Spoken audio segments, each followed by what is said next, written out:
Halo, nama saya Villa. Saya mau menceritakan pengalaman saya. Pengalaman saya ini saya alami sudah lama ketika saya masih kecil, berumur 8 tahun. Pada waktu itu saya baru pindah rumah. Kebetulan saya sama ibu saya pindah rumah ke rumahnya nenek saya. Karena waktu itu keluargaku belum punya rumah sendiri. Dan kebetulan waktu itu ayahku masih kerja di Korea untuk jadi TKI. Jadi saya cuma sama mama saya aja. Dan waktu itu juga saya belum punya adik. Nah, di rumah nenek saya itu kebetulan rumahnya itu lebih ke desa gitu ya. Jadi masih sepi. Pada waktu tahun berapa ya? Tahun sekitar 2004 kalau nggak 2003. Itu masih sepi. Depan rumah nenekku itu ada kayak kebun gitu. Terus rumahnya juga jarang-jarang di sini.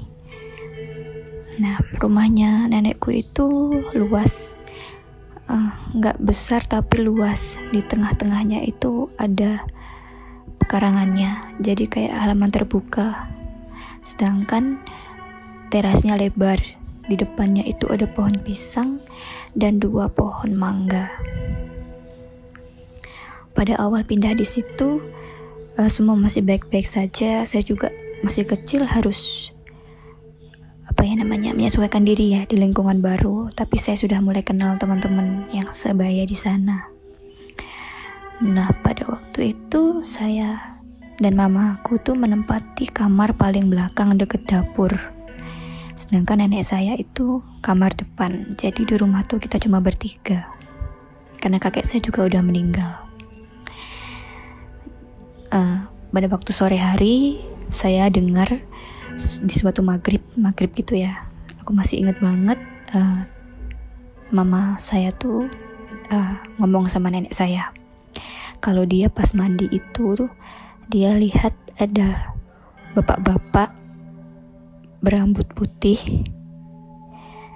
itu naik ke pohon jati dan melihatnya lagi mandi kayak orang intip gitu.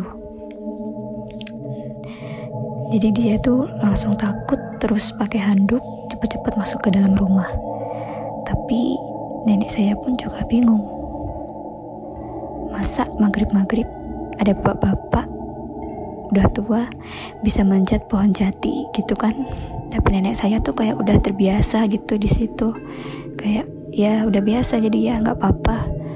Nanti lain kali kamar mandinya ditutup aja. Jadi kan kamar mandinya pada zaman dulu itu kan kamar mandi orang zaman dulu itu nggak ada atapnya gitu ya, di luar di paling belakang, terus nggak di dalam rumah gitu, nggak ada atapnya dan juga penerangannya minim, nggak ada tutupnya juga gitu. Terus bak mandinya tuh besar gede gitu, bisa buat renang 1 orang atau 2 orang gitu kan dulu, masih gede-gede gitu.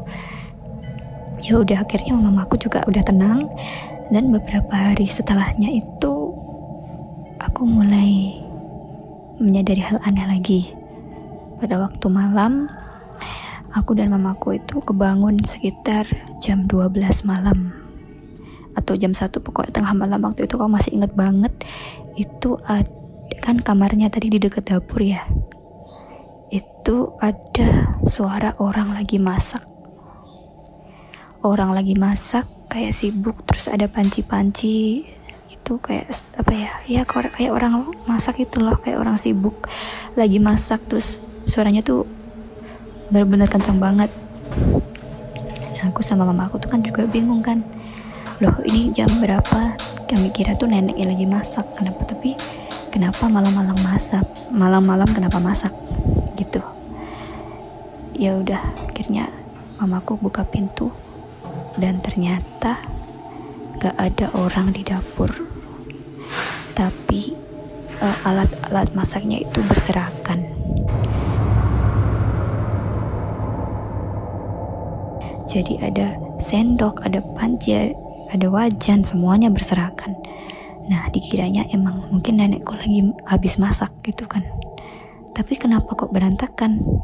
Padahal kita tahu nenekku itu orang yang benar-benar dia tuh rapi banget gitu. Ya udah, akhirnya sama mamaku dibersihin. akhirnya kita memutuskan buat lanjutin tidur gitu. Besok paginya mamaku tanya dong sama nenekku, kan dia manggilnya mak gitu kan, panggilan Jawa ya, mak semalam masak ya gitu.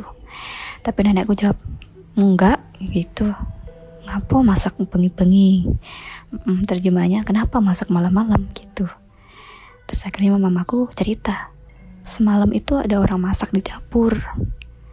Nah tapi lagi-lagi nenekku itu kayak udah terbiasa di rumah situ, kayak udah nggak kaget gitu mukanya. Ya udah akhirnya ya udahlah kita lupain. Tapi semenjak itu aku tuh jadi penakut banget di rumah itu. Jadi kemana-mana harus ditemenin, ke kamar mandi harus ditemenin, bawa kemana-mana benar-benar harus ditemenin. Nah pada suatu itu mau sore ya, hampir maghrib gitu, aku lagi di luar sama mamaku. Nenekku waktu itu masih mengunjungi salah satu anaknya, yaitu pamanku, di rumah pamanku. Jadi aku cuma sama mamaku aja. Kita lagi di depan gitu ngobrol-ngobrol. Pada waktu itu kebetulan mama tuh itu mau beli apa ya, lupa aku, kacang atau apa sih. Kalau dulu itu kan masih banyak orang lewat jualan gitu ya, kayak bakpao, kacang itu, kacang godok gitu. Ya udah kita di depan, terus aku dibilangin gini, Vi, kamu tuh nggak boleh takut di rumah ini gitu. Terus ya tapi karena kemarin aku dengar orang masak itu, kan anak kecil ya, namanya anak kecil kan ya takut.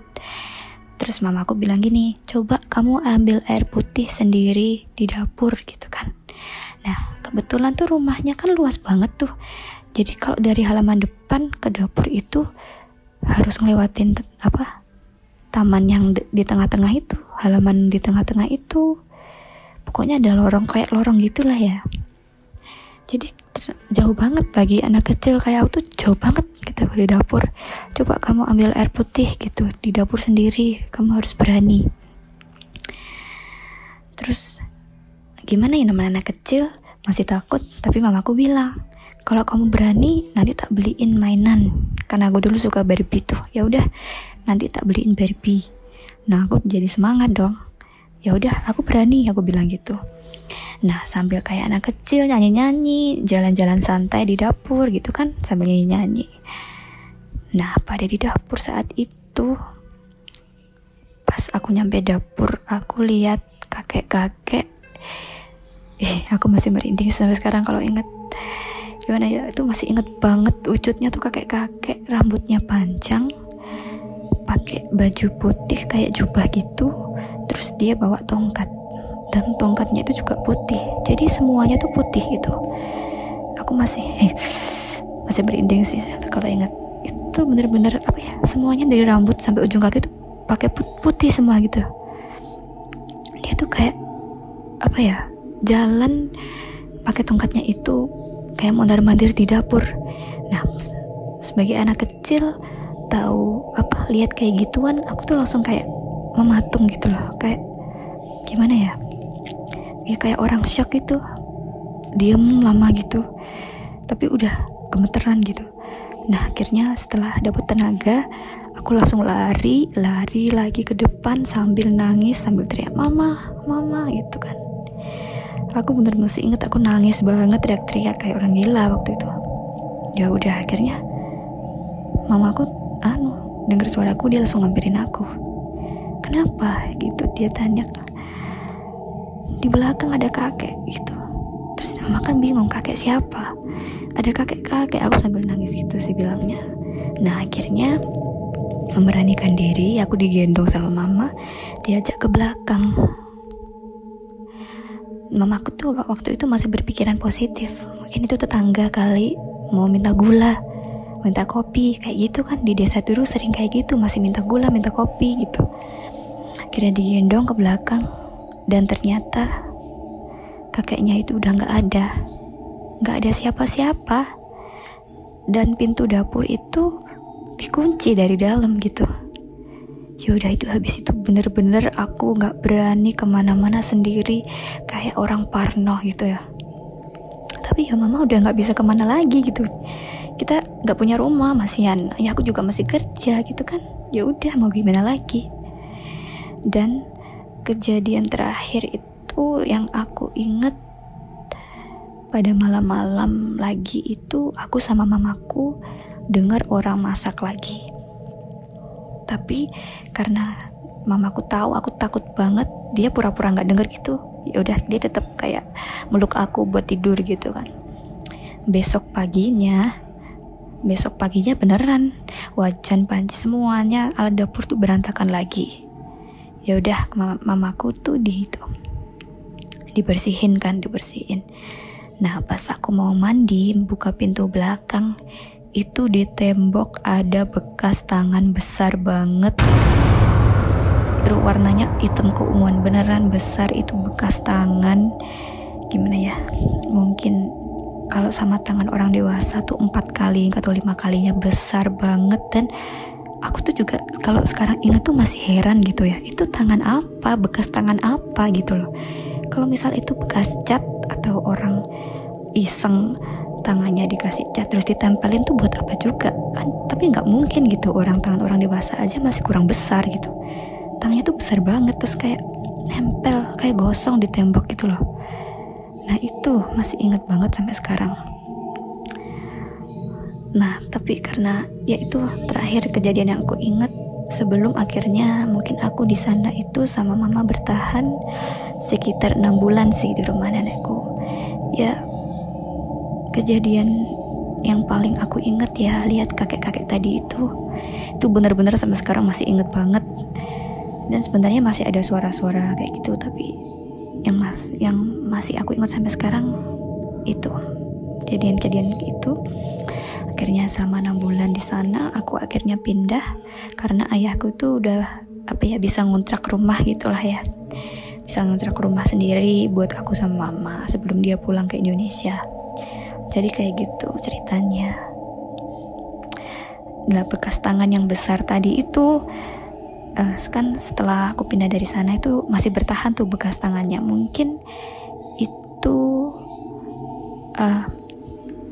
bekasnya itu nggak ada ketika rumah itu akhirnya sekarang kan sekarang nenekku juga udah pindah kan. Jadi rumah lama itu sekarang udah ditempatin toko gitu. Jadi udah diambrukin gitu loh, dibangun rumah baru gitu. Jadi bekas tangan itu juga udah nggak ada sekarang. Tapi itu beneran dulu tuh aku masih heran gitu, itu nggak mungkin orang lagi iseng gitu, itu bener-bener tangan gosong gede banget, bekas gosong. Jadi mungkin ya itu pengalamanku di rumah lama nenekku. Kalau aku masih ingat suasananya rumahnya gitu ya, aku tuh kadang masih ingat suram gitu, redup, gelap, meskipun siang itu di lorong itu gelap banget. Ya udah itulah ceritaku. Sekian, terima kasih. Sampai jumpa lagi.